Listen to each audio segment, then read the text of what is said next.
Well, first off, yeah, I mean, the way we came back, I can't. The only thing I could think about is, I mean, thank God for this victory. I mean, we came back from almost dead. Yun nga, only one guy is in the business of making miracles, only God. And I want to give credit likewise to the players for keep believing, even if we were down. I just tried to keep everybody positive. Just said, okay lang yan. As poor as we were playing, we were just 11, 12 points down, pero biglang lumobo nga. Pero yun nga, we just have to just believing in ourselves, basically.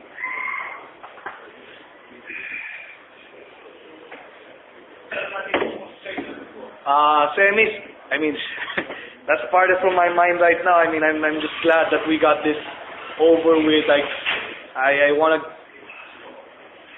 give credit to, I mean, Ginebra for pushing us. I mean, despite of the way their lineup is right now depleted, it could have been easily the other way around. I mean, siguro somehow, yun lang nga, breaks went our way lang. But yun, going semis, I'm expecting the same tough battle with Top Entex nga. I mean, their prayer before start ng second round nila, talagang they made a great run talaga. From medyo ilalim, diretso siyang panalo. And I mean, they're playing at a high level right now. So, and with the addition of Ranidel, they could only get better. And they had time to prepare now with Ranidel. They're going to get used to him. But just the same, I mean, basketball is a team game. Not one guy, but team game. So, I mean, we just have to make sure we play our best five. Whoever yung five namin and then whoever yung five nila. Championship game I think there was when I was back in Ginebra. Yeah, I remember that. That was the year na ubod ng dami naming injuries. We were without Rodney, we were without Eric, we were without JJ, we were without Rommel.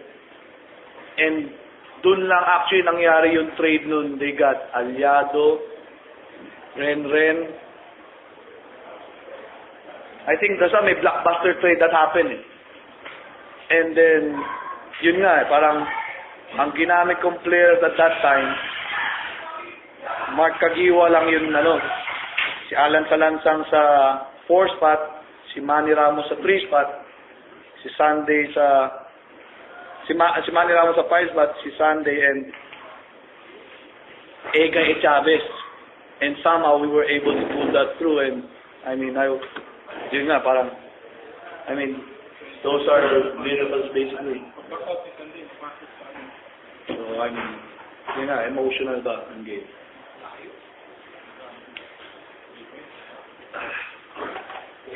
Thank you. But yun nga, itong dahil lang, kaya nandito kami. Doon. Okay, Mare.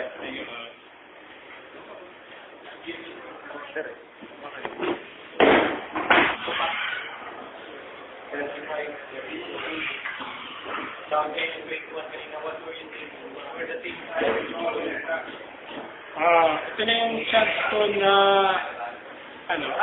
noong game 2, I was playing loose. I was talking to some of the players in Ginebra, especially si Junti. Kasi just na sinulog next week. So, gano'n kami, ikaw, alis ka na ha, kasi sinabi ko sa kanya, gusto ko pa maglaro, so ikaw muna manood ng sinulog. Siya, bumawi naman, may game 3 pa, so tingnan natin. So, loose lang.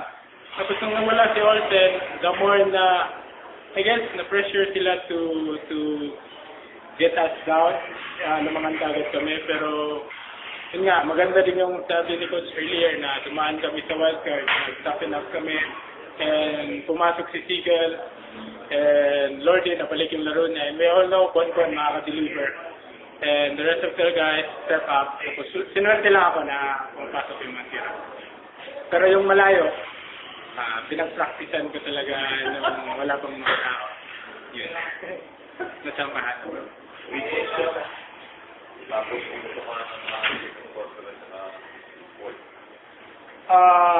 Yun, kung si Lordy naman yun, gagawin din yun ni Lordy.